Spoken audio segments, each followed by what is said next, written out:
예. 양희원영의 환경과 경제 11번째 방송입니다. 자, 지금 제 앞에 양희원영 전 의원 나와 계십니다. 어서 오십시오. 네, 안녕하십니까. 평생 태양광을 사랑하신 태양광 양희원영 선생. 바람과 해. 윤석열이 방송 소재를 줬습니다. 예, 예. 예. 자, 관련해 가지고요. 자, 이 방송 좀 하고 시사 방송으로 이어가도록 하겠습니다. 자, 근데 2주에 한 번씩 나오시잖아요. 네. 그 사이에 계엄이 일어나고 그러니까요. 지금도 안 믿겨요? 네, 네, 네.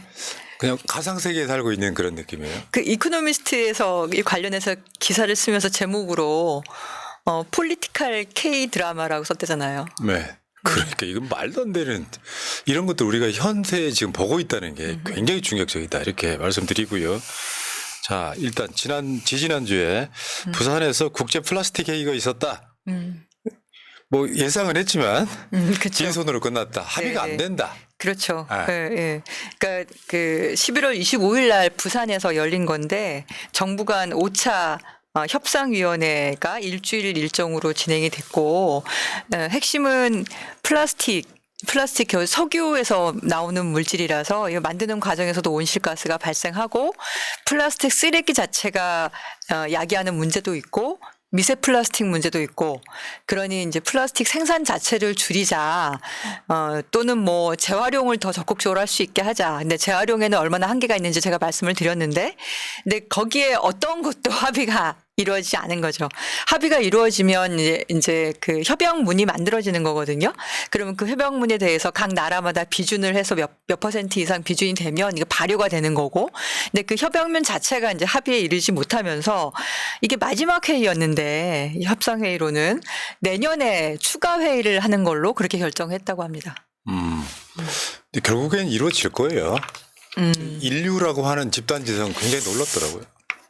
그게 이제 빠져나갈 구멍이 있어야지 합의가 되는 거기도 해요. 네. 제가 그날도 말씀드린 것처럼 재활용 시스템이 제대로 좀 구비가 되고 그리고 석유를 대체할 물질 현재는 뭐 캐나다나 핀란드처럼 나무가 자원인 나라들에서 주로 연구가 많이 이루어지고 있긴 한데 나무에서 뽑아내는 리그닌 성분이라든가 이런 걸 통해서 플라스틱을 대체하는 물질들이 훨씬 더 활발하게 그리고 경제성 있게 만약에 개발이 된다면 그러면 그런 빠져나갈 구멍이 생기는 거니까 그러면 기존의 기득권 어떻게 보면 석유화학 산업이 그쪽으로 전환할 수 있는 거잖아요. 그런 과정 속에서 이런 회의가 아마 협상에 이르고 그러지 않을까. 좀 더 그런 쪽에 뭐 투자라든지 지원이라든지 연구 개발이 필요한 것 같습니다. 네. 자, 결국에는 인류가 탄소 발생을 줄여서 아리백을 한 다음에 지구를 정상으로 돌릴 수 있을까? 근데 사실 윤석열 같은 정권이 들어서면 세계 10위권의 경제 대국인 대한민국에서도 지금 탄소 발생량은 세계적이고요. 그렇다 보니까 대통령 한번 잘못 만들어지면 어떻게 지구가 멍드는지 여러분들은 보고 계신다 이런 생각이 듭니다. 그런 책이 있어요. 과연 우리는 먹을 것이 부족한지에 대해서 질문하는 그 유엔 개발기구 쪽에 일하던 조사관인가? 그분이 쓴 책인데 세계는 과연 정말 우리는 굶을 만큼 그렇게 음식이 모자라냐. 근데 그 사람의 책을 보면 사실 식량은 충분하다는 거예요. 식량은. 근데 식량이 충분한데 안 되는 이유가 정치 문제다, 정치. 결국 분배에 대한 거나 그런 정책을 제대로 잘 못 쓰는 정치 때문에 자원이 효율적으로 배분되지 못하고 있다고 얘기를 합니다. 우리나라도 사실 굉장히 큰 잠재력이 있는 나라인데 지금 추락하고 있잖아요. 예. 이 문제를 저는 하루빨리 해결을 해야지 정상화시키는 거고 지금 이게 지금 생방송으로 나가는 거죠. 그럼 내일 저는 그 정상화의 첫날이 되지 않을까 생각을 합니다. 맞습니다. 자, 그러면 오늘의 본주제로 한번 들어가 보겠습니다. 자, 윤석열이 29분짜리 담화를 합니다. 근데 전체적인 내용을 보면은 진짜 유튜브에서 극우 채널들이나 할 만한 주장을 그대로 여러 가지를 하는데 윤석열 정권 들어가지고요. 정권 내내 중국 혐오가 있었습니다. 근데 이제 뭐 중국 사람들이 미국 항공모함을 촬영했다 뭐 이렇게 하면서 갑자기 방향을 턴해가지고 저렇게 말합니다. 원전 산업, 반도체 산업을 비롯한 미래 성장 동력은 고사될 것이고 중국산 태양광 시설들이 전국의 살림을 파괴할 것입니다. 그러니까 사실은 네. 일도 모르는 얘기 하고 있는 거죠. 저. 이거 보고 어떠셨어요? 좀 벙쪘죠. 그러니까 지금 비상계엄 관련해서 사실 사과를 처음엔 했잖아요. 그러면서 권력 이양 말도 안 되는 그런 얘기를 하더니 이제 와서는 내가 한 거는 다 문제 없는 거다라고 하면서 본인의 비상계엄의 정당성을 얘기하는 근거 중에 하나가 중국 태양광이 산림을 다 파괴할 거니까 그 야당을 어쨌든 제압을 해야 되는 거다. 라고 말한 거잖아요, 지금. 그 중국 네. 혐오도 있고요. 그러니까 극우 쪽 사람들이 하는 그 중국 혐오. 그다음에 태양광 혐오가 있어요. 태양광 혐오가 있고 이게 아마 저 민주정부 때 태양광을 좀 발전시키는 거에 대한 혐오일 거예요. 그다음에 부정선거 뭐 이런 것들이 그대로 대한민국 대통령의 담화에서 녹아나는 거 보면서 사람들이 왜 저건 탄핵시켜야 되겠다라고 마음을 굳힌 거였다고 하는데 그러니까 태양광 산업을 얼마나 싫어하면은 이 계엄과 탄핵 가운데 저 얘기를 끌고 올라올까 이런 생각이 들었어요. 근데 문제는 이것도 외교 문제로 비호하고 있습니다. 지금 보면은 네네 그렇죠. 중국이 그러니까 중국산 태양광 시설들이 전국의 살림을 파괴할 것이다 이렇게 이야기하니까 중국 외교부 대변인이죠. 마오닝 대변인이 중국이 세계 기후 변화 대응에 공헌한 거다. 그렇죠. 사실은 그 논리가 사실 맞는 거거든요. 네, 그렇죠. 그러니까 중국산 태양광 시설들에게 문재인 정부 때 국민의힘 부류에서 굉장히 많은 그러니까 의혹지기 비슷한 걸 하면서 사실은 내용도 없는 거. 그때 한참 우리 의원님 많이 싸우셨잖아요. 네, 그렇죠. 그때 주호영 원내대표도 저런 비슷한 얘기를 했었죠. 윤석열 대통령이 지금 하는 이 논리가 국민의힘이 문재인 정부 때 공격했던 내용이에요. 근데 그게 다 가짜 뉴스라는 걸 제가 그때 정부 현안 질의할 때에 대한 팩트 체크도 했었고 주호영 원내대표 발언에 대한 팩트 체크로도 제가 했었죠. 근데 그때하고 지금이 또 바뀌었어요. 근데 문제는 중국이 저 정도는 아니었거든요. 그때만 해도 제가 그때 상황을 기억을 하고 우리나라 태양광 기업이 10위 안에 있다 이렇게 계속 말씀을 드렸는데 최근에는 우리나라 태양광 기업이 20위 안에도 못 들어갈 정도로 중국의 태양광 굴기가 어마어마합니다. 그 이유 중에 하나가 내수 시장을 기반으로 해서 태양광 업체들을 어떻게 훈련시켜서 기술과 가격의 경쟁력을 만든 다음에 전 세계로 진출을 시켜서 전 세계 태양광 시장을 거의 다 석권하고 있는 게 현재 상황인 거예요. 그게 4, 5년 사이에 벌어진 일입니다. 그러니까 정부가 어떤 방향성을 갖고 원전은 쓸 수 있는 데까지는 쓰되 재생에너지 쪽으로 방향을 바꾸면 예산이 투입되고 그러면서 그 나라의 관련한 기술들도 발전을 할 텐데 태양광을 혐오해버리고 이게 노무현 정부 이명박 정부하고 같은 흐름인 거잖아요. 태양광을 발전시키려고 하는데 그 다음 정권이 들어서서는 그걸 극단적으로 혐오하고 거기다가 이제 태양광 무슨 보조금 비리라 그래가지고 윤석열이 대대적수사를 하고 그 태양광 발전 사업은 민간 개인들이 많이 하잖아요. 협동조합이든 뭐 기업들도 하지만 사실 개인들이 많거든요. 그 태양광 발전 사업자들이 17만 명이에요. 네. 재작년 데이터긴 하지만 그러니 일반인들이 많은데 이 사람들이 결국은 금융 대출 빌려다가 개별적으로 지자체나 중앙정부 한전 인허가 다 받아서 전기선 연결해서 하는 거거든요. 그러니 얼마나 일이 많겠어요. 근데 거기에 윤석열 정부에서는 이게 마치 범죄 집단인 것처럼 연일 그걸 발표를 하니까 금융 대출도 막히고 전력망 연결도 안 되고 인허가도 안 되고 이격거리 규제 늘어나고 그러니 죽을 맛인 거죠. 그러니 국내 시장이 늘어나겠습니까? 그 중국처럼 국내 시장을 어마어마하게 늘리고 제가 늘 말씀드렸는데 우리나라 전체 원전, 석탄, 가스 다 합쳐도 120기가와트밖에 안 되는데 중국은 한 해에 태양광만 270기가와트를 설치를 해요. 태양광만. 그러니 그 시장이 어마어마한 거죠. 그래서 거기에 훈련된 태양광 업체들이 전 세계로 진출하는 거고요. 우리나라에도 진출하는 거고. 그 처음에는 문재인 정부 때는 이걸 좀 막아보려고 했어요.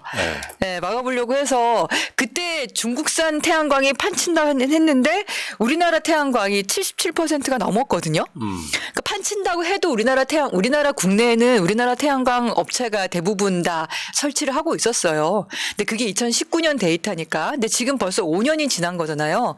근데 그 사이에 태양광 가격이 중국산이 많이 떨어지고 기술이 높아지면서 국내에 많이 들어오기 시작한 거죠. 최근에는 중국산 비중이 점점 높아지고 있습니다. 그러면 윤석열 정부 때 그러면 중국산 비중이 낮아졌냐?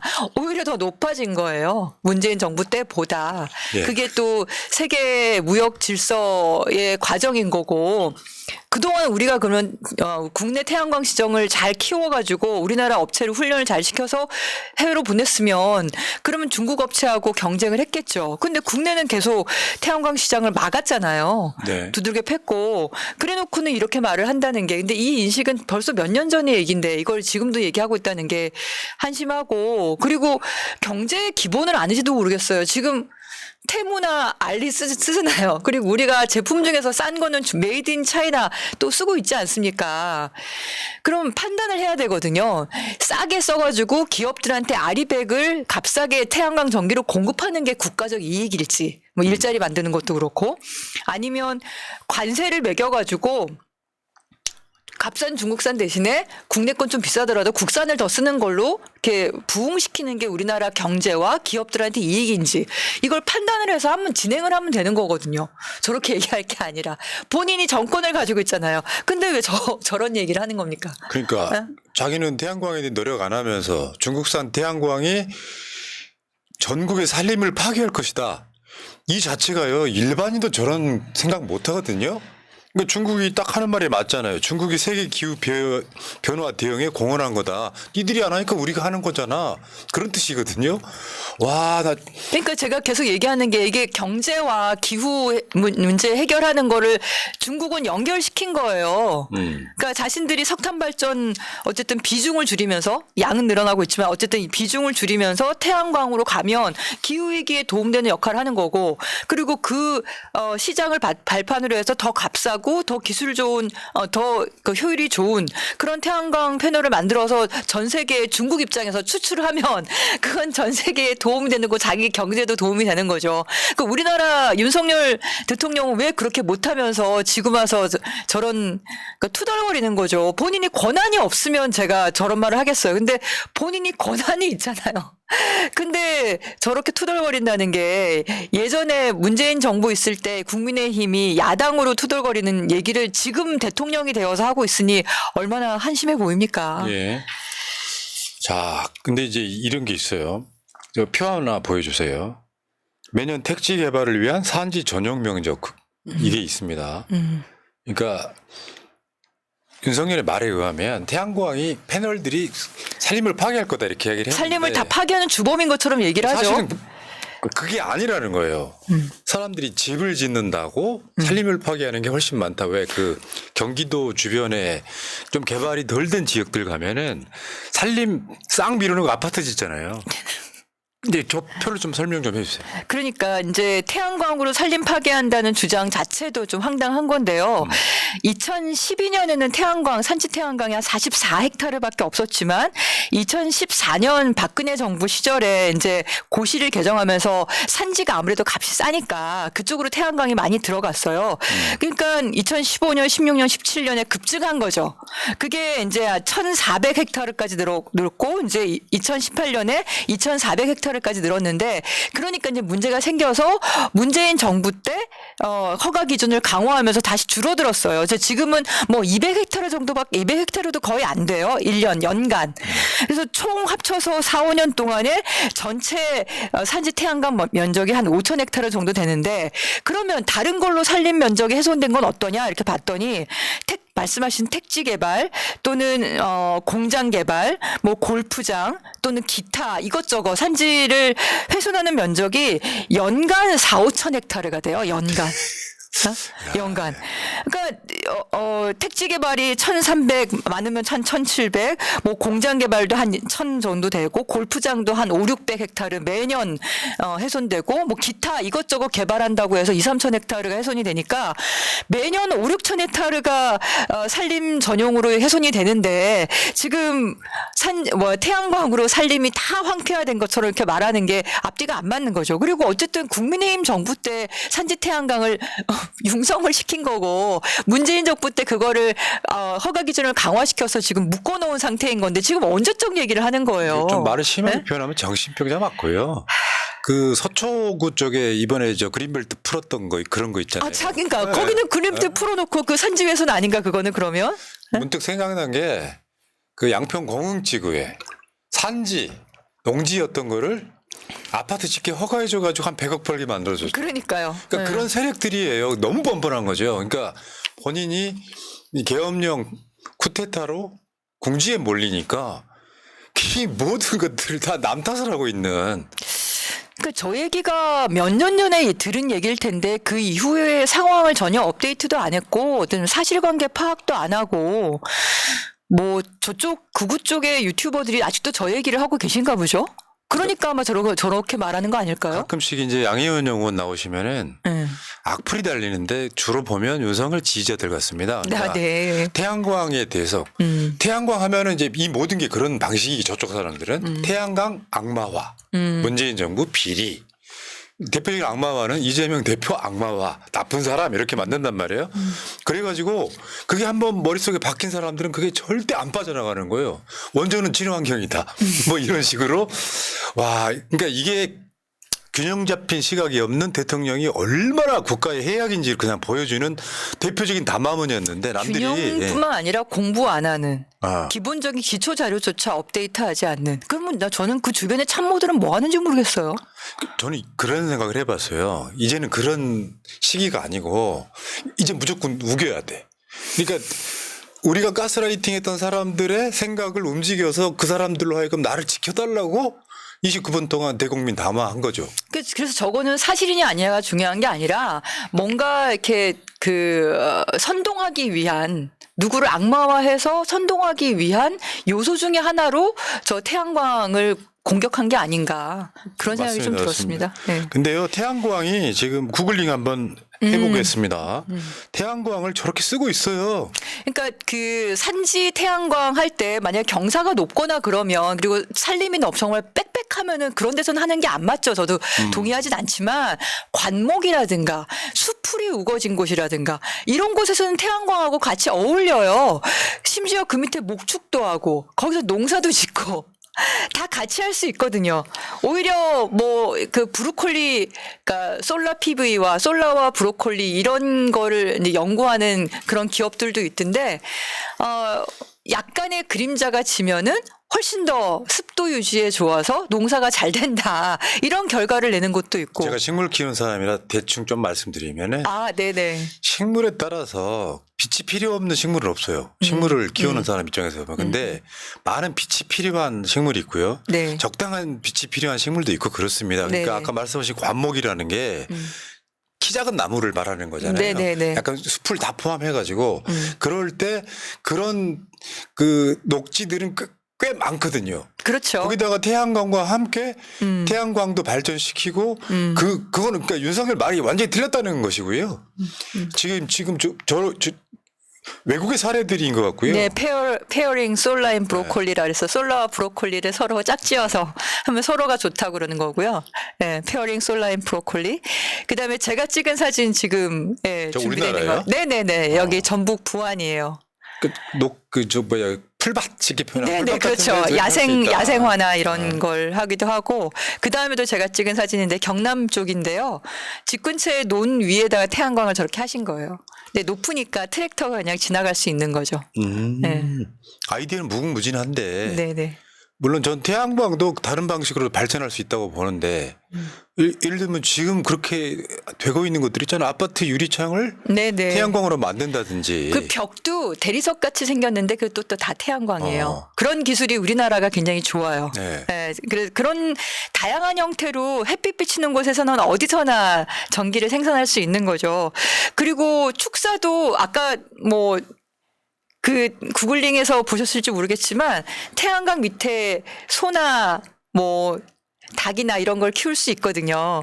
근데 그렇게 방목해서 키우지 않고 축사에도 위에다가 지붕에 태양광을 얹을 수가 있잖아요. 예? 근데 지금 우리나라 축사에 태양광을 거의 못 합니다.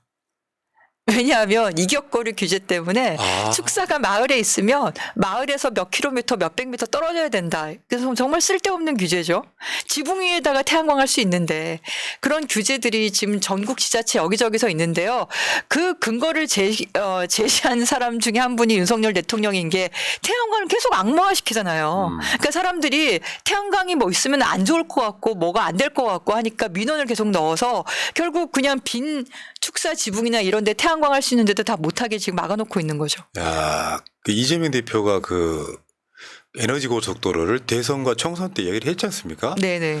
근데 그 에너지 고속도로의 주요 전기가 태양광이잖아요. 네. 근데 지금은 완전 그 전기를 이송하느라고 못 쓰고 있는 거잖아요. 사실 알고 보면. 그러면 완전히 정반대에 한국 사람들 기술력 좋고 머리 좋으니까 재생에너지 쪽으로 전폭적으로 지원을 하게 되면 굉장히 발전하지 않겠습니까? 그렇겠죠. 그리고 우리나라 새마을 운동이 상징하는 게 있어요.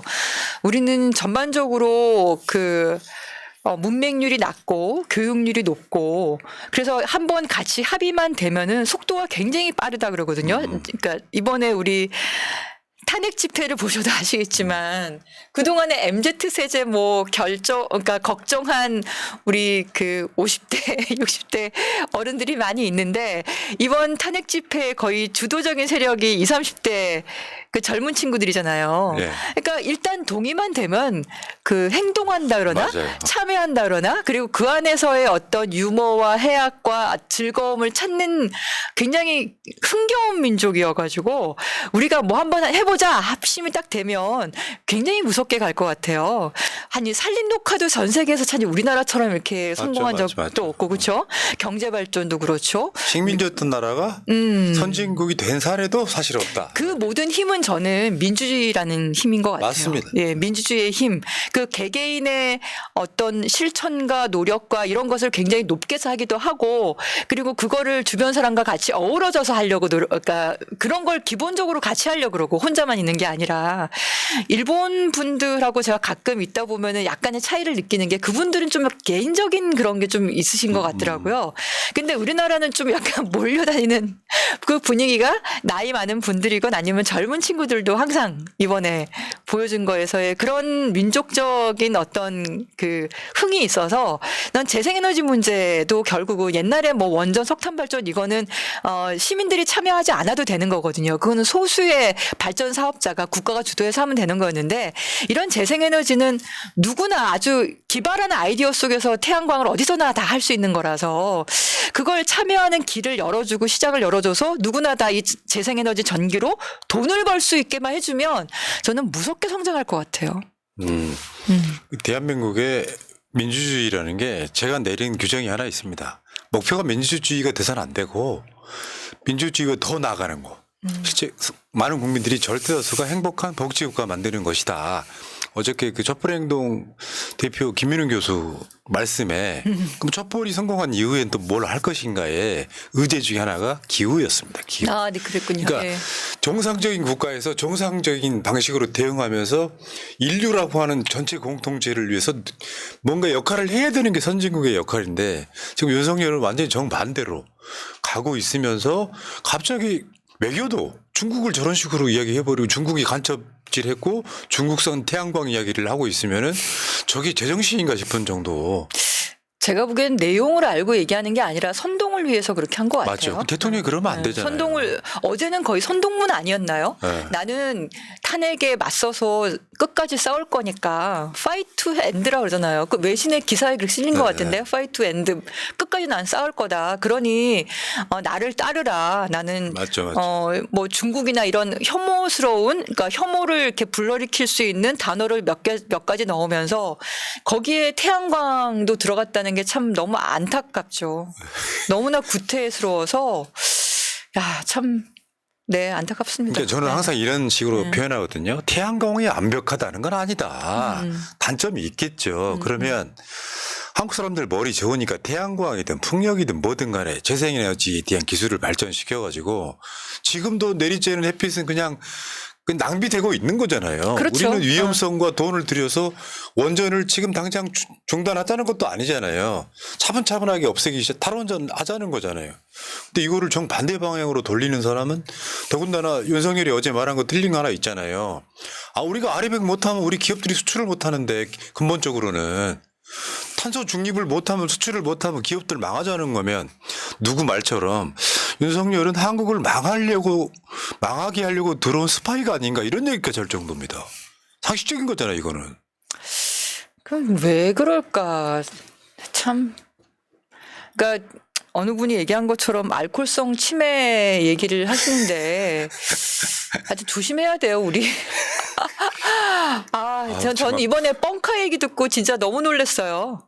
그 출근할 때 안 타고 가는 거? 네, 그걸 뻥카라 그런다면서요, 경찰들이. 뻥카. 네. 근데 출근이 뭐 2시, 4시라면서요. 11시부터 간다 그러다가 결국에는. 그리고 6시 땡 퇴근하고. 그리고 또 가서 술 먹고. 그러니까 이자는요. 뭐 민주당에서도 이제 윤석열을 대통령이라고 안 부르잖아요. 그러니까 왜 대통령을 하려고 그랬을까요?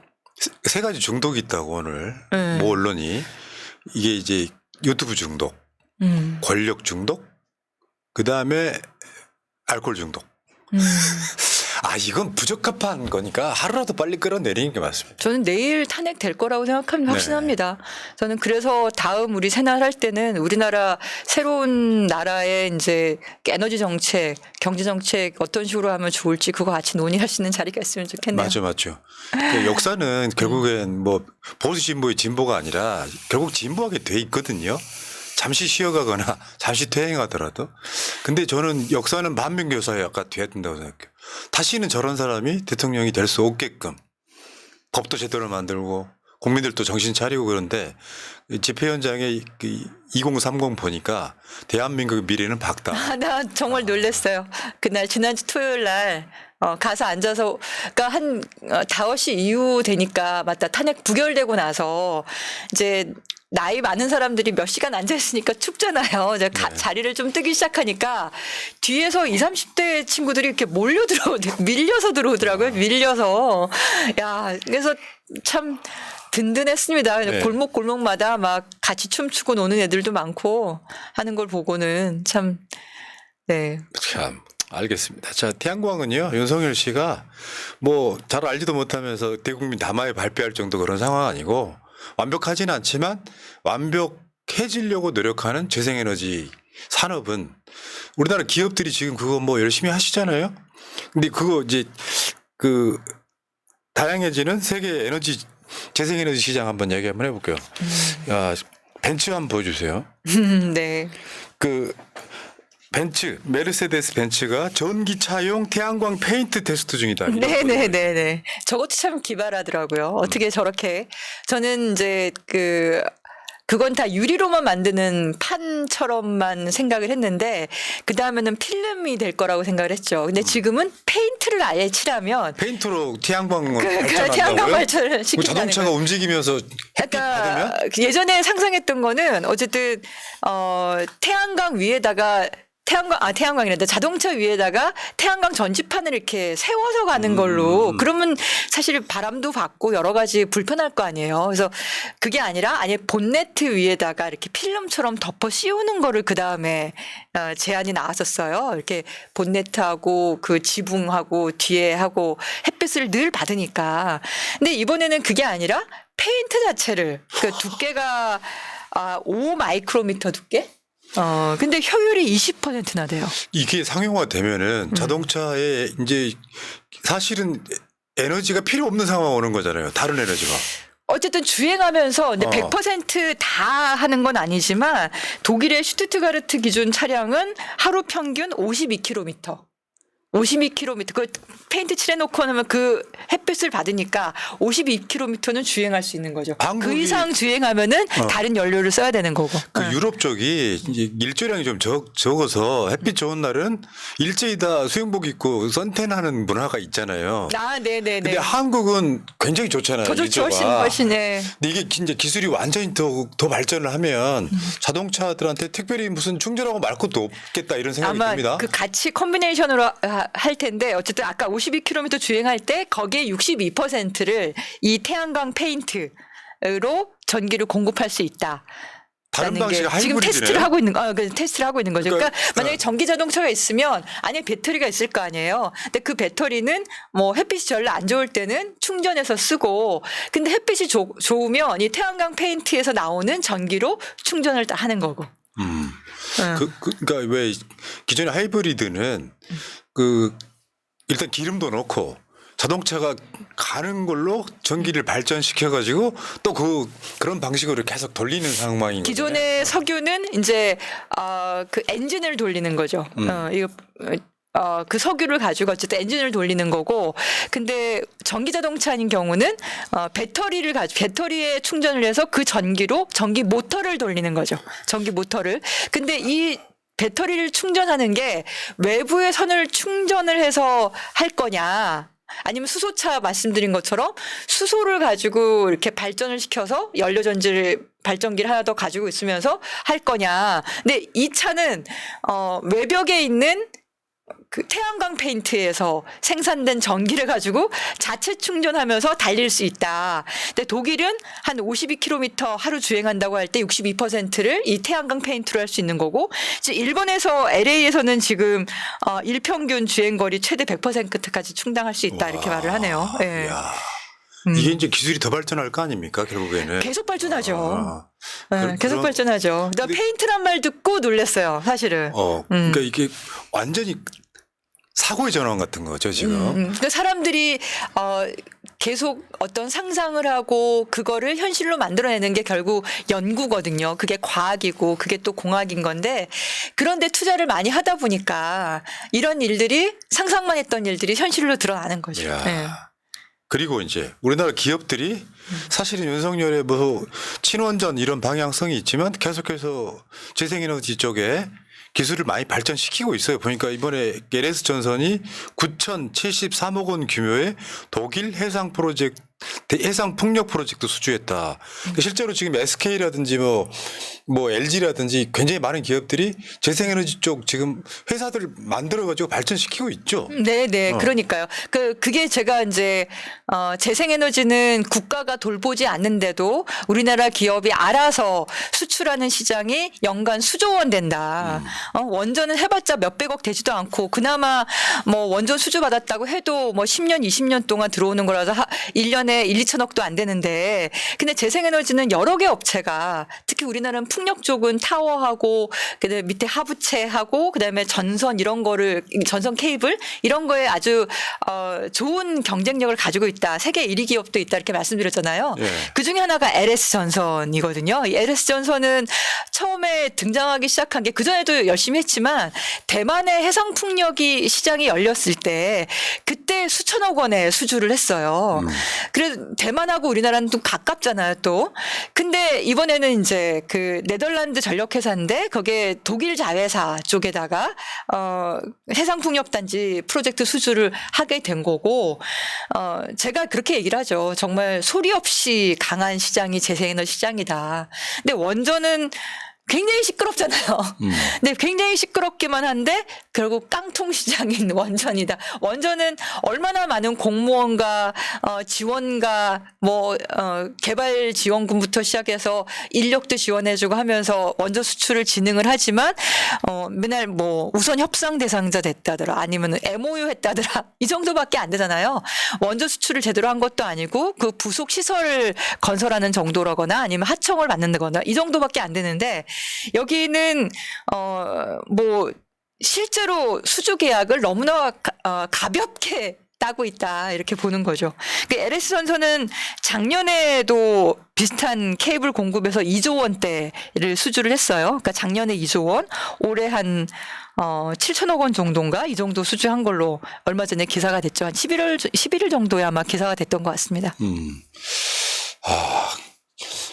퇴행적 정권만 끝나면 그 잠재력이 다시 이렇게, 물론 또 출발이 늦으면 조금 시간이 걸릴 수는 있겠습니다만, 저렇게 지금 윤석열 정권이랑 상관없이 기업들이 노력하는 건 사실은 돈이 되기 때문이거든요. 근데 지금도 원전 같은데 석유 같은데 의존하고 있는, 지금도 이번에 그 동해석유 시추 네. 생각할수록 골 때리는 거죠, 그게. 네. 뭐 한국인이 뭐 1년 먹고 쓸 뭐 기름 이미 굉장히 많은 자동차와 공장 같은 데서 기름을 안 쓰기 시작했는데 그걸로 자기 탈출구를 만들어 보려다가 사실은 지금 실패하고 있는 그런 느낌 아닙니까? 그게 정말 매장되어 있다면 그럼 우리가 당분간은 석유를 쓸 테니까 당분간 원전을 쓰는 것처럼 당분간 석유를 쓸 테니까 수입하는 에너지 비용이 100조 원이 넘거든요. 그러니 그 중에 얼마라도 대체를 할 수 있으면 얼마나 좋겠어요. 근데 문제는 아니 그걸 시추를 할 건지 말 건지를 판단하기 전에 그걸 평가하는 업체가 꽤 규모가 되는 업체는 이건 아니라고 얘기를 하고 1인 업체는 된다고 얘기하는데 그럼 어느 쪽을 믿어야 되는 거예요 도대체. 정말 정상적인 생각을 가진 사람이라면 리스크를 어쨌든 최소화시키는 방향으로 해야 되는 거 아닙니까? 왜냐하면 이거 시추 한 번 하는데 수천억이 든다는 거 아니에요. 석유는 나올 수 있어요. 네?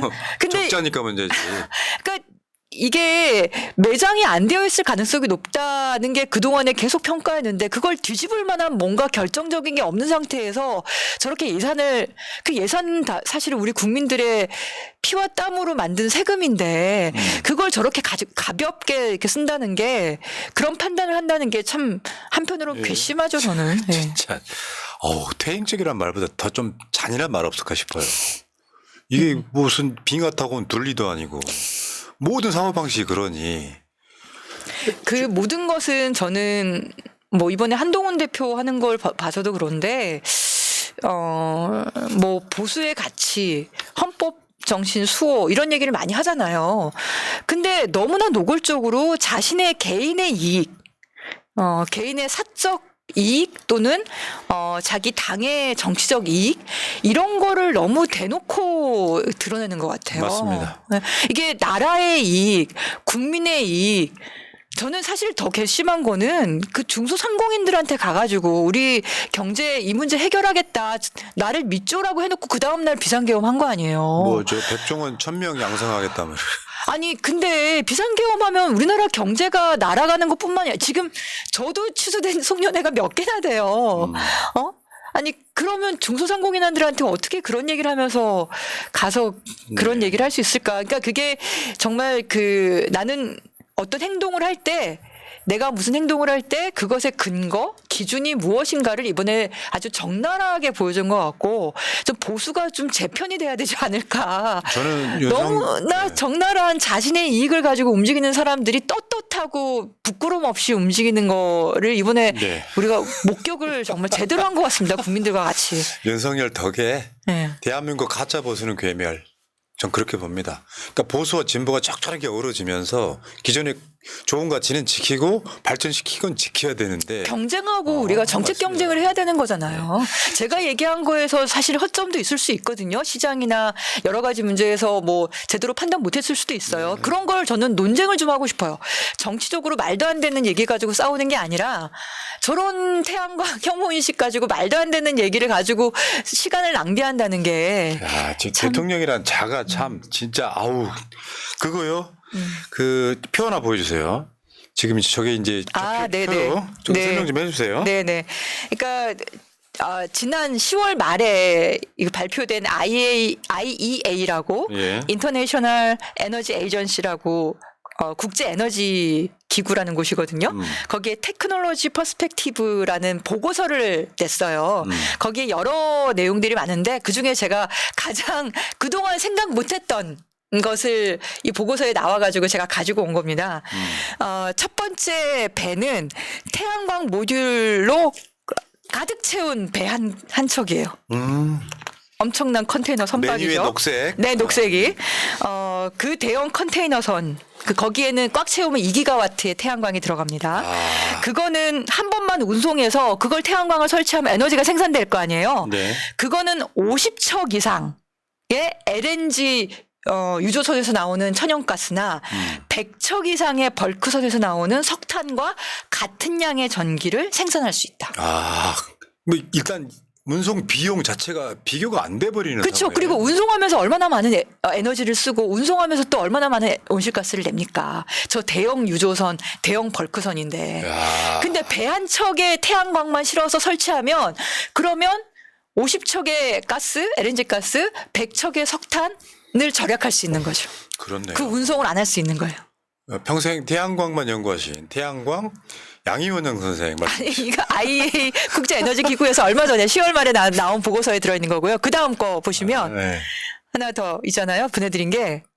그다음 뭐 없는데? 제가 2개 보내드렸는데. 그 하나 더 제가 뭐냐면 보내드릴게요. 전기차가 가득한 대형 컨테이너선 한 번 운송하면 그러면 석유를 가득 실은 84대 유조선을 대체할 수 있다는 거예요. 그래요? 네. 왜냐하면 자동차를 움직일 때 석유로 움직일 거냐 전기로 움직일 거냐잖아요. 근데 전기차로 가면은 전기로 움직이니까 이 석유를 우리가 수입할 필요가 없으니까 84대의 유조선이 올 필요가 없는 거죠. 그렇게 크게 2개의 그림을 제가 보여드렸는데. 제가 직접 보여드릴게요. 네네, 그럴까요? 네. 잠깐만요. 말씀 계속하세요. 예. 네네. 그러니까 우리가 국내에서만 전기차, 태양광으로 대체한다, 뭐 석유를 대체한다 이렇게 얘기하는 것만이 아니라 석유가 항상 우리나라에서만 나는 게 아니고 뭐 가스나 석탄도 마찬가지로 우리나라는 사실 석유도 수입하고 석탄도 수입하고 가스도 수입을 하잖아요. 그러면 재생에너지를 통해서 태양광을 한 척만, 사실은 태양광은 거의 수입하지 않고 국내에서 만들 수도 있고요. 그렇게만 되면 저 많은 석탄, 가스의 운반 그리고 석유의 운반도 대체할 수 있다. 네. 저런 사실을 새롭게 이번에 알게 된 거죠. IEA 덕분에, IEA 보고서 덕분에. 그러니까 네네. 어떤 방향성을 바라볼 때 윤석열 머릿속에 저런 게 하나 있다면 야 지금 당연히 어쩔 수 없이 원전을 쓰지만 원전 비율이 지금 한 20-30% 되나요? 원전이 30%. 네. 근데 쓰지만 원전을 차근차근 줄여서 내 임기 이후에라도 미래 세대를 위해서라도 재생에너지를 만들자라는 한마디만 해도 그게 정상이잖아요. 사실 특별한 게 그렇게 아니라. 말을 하면 사실 공무원들은 대통령 말씀 한마디에 따라서 정책의 방향이나 행동이 많이 달라지거든요. 근데 태양광에 대해서 뭐 중국산 태양광 투성이니 뭐 산림을 파괴하니 뭐 비리가 있니 이렇게 말을 하면 그냥 그 시장 전체가 탁 하고 얼어붙어요. 그리고 금융권 대출도 다 막혀버리고 그러니 뭐 시장이 열리겠습니까? 그래도 꾸역꾸역 지금 매년 한 2에서 3기가와트 정도 태양광 풍력 조금 찔끔찔끔씩 이렇게 늘어나고 있긴 한데 그래도 원전 2개, 3개 분량은 늘어나고 있습니다. 원래 저희가 할 때는 원전 5개, 6개 분량 늘어났었거든요. 근데 지금 한 2개, 3개 이 정도 분량으로 늘어나고 있는 상태인 거죠. 예. 네. 윤석열이가요 국정을 수사하듯이 하면 안 됩니다. 예를 들어서 월성원전 비리라 그래가지고 일제히 막 문재인 정부 무너뜨리는데 써먹었는데 나중에 알고 봤더니 다 무죄 나와. 그러니까 지금도 아마 윤석열을 지지하시는 그 구구 여러분들은 월성원전 뭐 원전 비리가 있었어. 태양광 비리가 있었어. 태양광도 그 금액 전체로 따져보니까 예를 들면 정확한 숫자는 아닌데 50조가 있다고 치면 그중에 비리라고 할 수 있는 건 1,000억 원대 정도밖에 안 돼요. 네. 전국에 10만 건, 20만 건 발전 사업 허가 나는데 근데 발전 사업 허가가 종류가 많거든요. 왜냐면 우리나라는 뭐 REC라는 걸 재생에너지 인증서라는 걸 주면서 돈을 좀 더 주는데 그거를 한 배로 줄 거냐 1.2배로 줄 거냐 이런 차이가 있어요. 네. 말씀드린 것처럼 축사가 그냥 있으면 그냥 빈 축산 지붕인데 거기다 태양광 얹으면 좀 더 돈을 지원금을 더 주는 거죠. 그럴 때 이 축사를 가짜로 만들었다. 이게 비리라는 거예요. 뭐 예를 들면 버섯사 안에 버섯을 키우는 건물이 있을 거 아닙니까? 그 위에다 태양광을 얹으면 뭐 맨 땅을 쓰는 게 아니니까 땅을 절약을 했으니까 거기에 따라서 REC를 조금 더 준다. 이런 내부 규정들이 있었어요. 근데 그런 거를 안에 버섯을 안 키우면서 키운다고 거짓말했다. 태양광 비리. 네, 비리라고 말하는 게, 그러니까 농민들이 좀 더 돈 더 받고 싶어가지고 이걸 처음에는 버섯 키운다고 했다가 나중에 잘 안 돌보면서 그냥 이게 죽게 만들고 잘 안 될 수도 있기도 하잖아요. 그러니까 그런 일들을 가지고 비리라고 얘기를 하는 거고 그것도 해봤자 뭐 1,000건, 2,000건, 수십만 건의 인허가 중에서 1,000건, 2,000건 정도 나올 수 있고 그러면 그거를 바로 잡고 그러면 어떻게 제도를 잘 잡아야지 이런 도덕적 해이가 안 일어날 건지 하면 되는 거 아니에요. 근데 그게 마치 태양광 전체가 그런 문제가 있는 그 국무총리 27에서 그거 담당했던 분이 그래서 산업통상자원부 장관으로 오셨죠. 박문규 장관이라고. 그분이 태양광 비리 조사했던 분이에요. 네. 근데 그걸 제가 국회의원 할 때 보니까 뻥튀기를 한 거죠. 이제 실제로 나온 거보다 훨씬 더 많이 있는 것처럼 숫자를 잘못 써가지고 오류가 있었어요. 근데 그것도 제가 바로잡기 그때 했었는데요.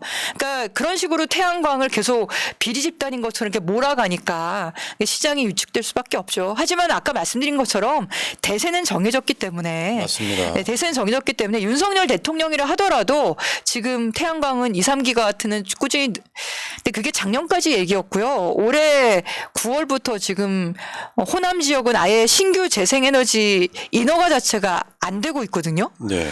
그래서 아마 올해는 아마 그 증가량이 훨씬 더 줄지 않았을까 싶어서 좀 걱정이 많이 됩니다. 이런 문제들을 빨리 국가를 정상화시켜서 제대로 해야만 호남 지역은 어쨌든 그 지난번에 말씀드렸던 미국에서 1999년에 이미 폐기한 그런 기준, 안전 기준에 맞춰가지고 숙련 연장을 하겠다고 한빛 1호기하고 한빛 2호기를 영광 지역에다가 지금 공청회를 하고 있는 그런 상황이어서 이건 저는 굉장히 위법한 상황이라고 생각합니다. 그걸 바로 잡으면 저는 뭐 재생에너지 쪽에 그 전력망은 좀 뚫리지 않을까 예. 그렇게 기대하고 있습니다. 그런 판단을 누군가가 해야 되는데 현재 윤석열 정부에서는 그런 판단하기가 굉장히 어려운 상황이고 이재명 대표가 이번에 저는 사실 비상계엄 떨어지고 우리 민주당에서 보여준 모습들이 좀 개인적으로 굉장히 자랑스러웠어요. 예. 되게 허둥지둥할 수 있거든요. 근데 방향을 정확하게 잡고 그리고 굉장히 빠르게 특검이라든지 아니면 탄핵안 의결이라든지 이런 걸 내고 그리고 저는 그때 탄핵 부결됐을 때 박찬대 원내대표가 말한 거에 가슴이 짠했는데 우리는 매주 토요일마다 낼 거다. 그랬잖아요. 매주 토요일마다 낼 거다. 할 거다. 그 특검도 결국 저는 이번에 특검 통과했는데 김건희 특검 네. 내일 탄핵 가결되면은 그 특검 거부 못하는 거 아닙니까? 그렇죠. 네. 결국 그래서 김건희 특검도 저는 될 거라고 생각하고 그리고 윤석열 탄핵되고 그렇게 해서 정상 국가로 갈 수 있는 단계로 맞습니다. 갈 거다. 여기에 우리 푸나님도 기여를 많이 하셨죠. 우리 항상 그 자리에 있으니까 뭐 윤석열 뭐 찬성하거나 도울 일은 없고. 근데 여기로는 군인들 안 왔어요. CCTV 확인 중이에요. 네. 이제서야. 여기도 근데 왔을 것 같아. 저는 이런 게 있거든요. 이제 비상계엄 내란은 그냥 트리거일 뿐이고요. 아까 말한 뭐 저 역사에 역행하는 모든 것들. 뭐 후쿠시마 오염수부터 시작해서 네, 원전 맞습니다. 부분, 예. 일본에 굴욕한 거, 이태원 참사, 정말 수도 없이 많은 정말 말도 안 되는 사건들이 정말 2년 반 동안에 일어났잖아요. 엄청난 일들이 있었죠. 네. 그러니까 심리적으로는 이미 버리고 있던 사람들이 계엄령, 내란 이러니까 그때서는 이제 다 들고 일어나는 모양새 같고 부디 2주 후에 우리 양효원 형, 우리 태양광 선생을 만날 때는 기후에 대한민국이 어떻게 기여할 것인가 이야기를 좀 했으면 좋겠어요. 앞으로 풀어야 될 숙제자들이 많아요. 그리고 한국 사회 여러 층에 계신 분들하고 합의도 해야 되고 이게 기존과 다른 완전 새로운 전력 시장으로 지금 가야 되는 거기 때문에 재생에너지는 새로운 질서를 만들고 있거든요. 그래서 사실 우리가 준비해야 될 것도 많습니다. 우리가 지금 공부해야 될 것도 많고 단단히 마음 먹고 정신 똑바로 차리고 앞으로 나갔으면 좋겠습니다. 알겠습니다. 자, 오늘도 좋은 방송 감사하고요. 이 어수선한 가운데 우리가 할 이야기는 한다 이런 거고 다음 주에 뵐게요. 고맙습니다. 네, 고맙습니다.